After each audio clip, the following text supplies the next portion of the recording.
10 tips and tricks that I wish I knew sooner when starting to play VRChat. Tip number 1. Did you know that you can get both face and eye tracking in VRChat? With products like the VIVE Facial Tracker combined with the VIVE Focus Vision, you can get both eye and face tracking with certain avatars. This combo allows you to get up to 120Hz refresh rate while connected to PC and a 5K resolution. You can also use this setup wirelessly at 90Hz refresh rate. We also have the VIVE XR Elite with the full face tracker available. If you're looking for a more lighter and on-the-go headset, this would be a great choice for you. With the power of the VRC face tracking community, and a huge shout out to them, face tracking on VRChat models helps add to your social experience, making it more immersive and connected. Plus, it's just really fun to sit in front of a mirror and mess around with face tracking. We've all done it. Tip number 2 is you have to have at least 12 to 24 hours of playtime in VRChat before you can upload VRChat avatars or worlds. Many creative people find themselves attracted to VRChat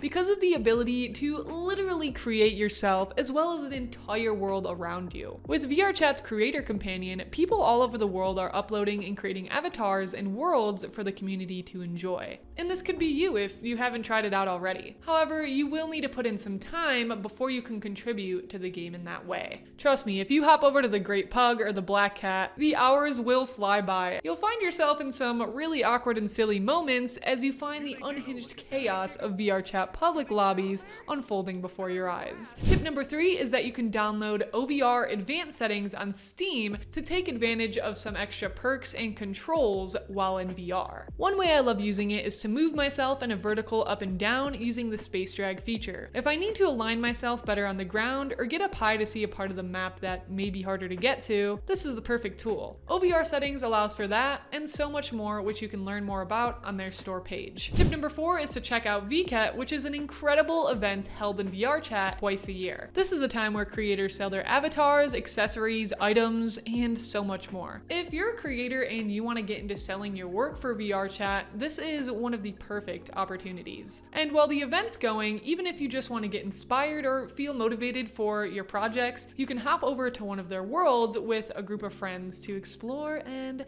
take in all that inspiration. And if you miss the event, you can find the store online year-round. Tip number 5, you can turn on a personal mirror instead of going to a world that has a mirror. This is really helpful for returning players that are used to not having access to a personal mirror. Mirror dwellers? Ah yes, I can promise you that I'm one of those. And as a VRChat player that's been around for a while, I was super surprised to learn that they added a personal mirror. You can open your radial menu, which is different depending on the controller and headset that you're using. Select tools and then go to personal mirror and turn that on, and you can adjust the different shape and sizes of how the mirror looks to fit your needs. This will allow you to stare at yourself no matter what world you're in, and really, there is no shame because I'm pretty sure we all do it. And if you don't, you're either lying to yourself or missing out on one of the best parts of VRChat. Tip number 6 is privacy and safety concerns. Did you know there's a whole custom board for how to set up your privacy and safety concerns for VRChat? It's something you can customize. If you've ever gotten crashed in a public lobby, these settings can be a lifesaver. There's a whole menu in here to experiment with and check out. One I recommend is adjusting the trust levels to restrict interactions from unknown users. Who knows though, maybe they're quite clever and they'll butter you up to become your friend, and just as you friend them,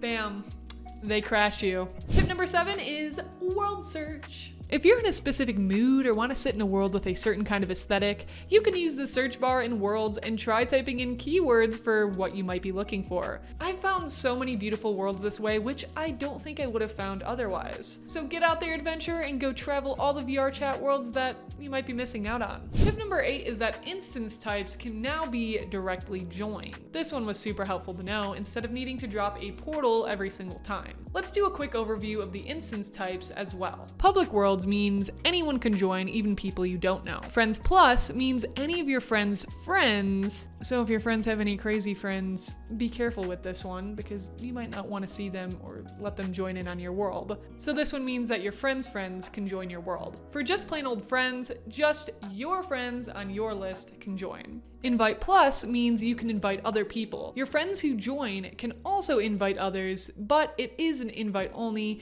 meaning people cannot just join off of the world. For the invite only, you can invite, but your friends cannot. And lastly, a group instance is owned by a group and can be joined by only the people in that group. Tip number 9, let's talk about your status, and I'm talking about your VRChat status. Different statuses allow you to have certain permissions for how people can join off of you. These can be helpful to know so that one random guy that you added because you felt bad doesn't just join off of you unexpectedly and put you in an awkward conversation. Join Me auto accepts invites, meaning that you can stay immersed in a conversation without needing to go in and accept someone to join off of you. Online, it means that people can join off of you depending on the instance you're in. So mostly if you're in a public lobby, people can join off of you, but if you're in a world with restrictions like a group or invite only, then people cannot join you unless they follow that specific instance's rules first. Ask Me means the person cannot see where you are, but you will get requests that they send, which you can accept or not. I'm not judging. Do Not Disturb turns off everything, meaning that people cannot see your location and you won't see invite requests.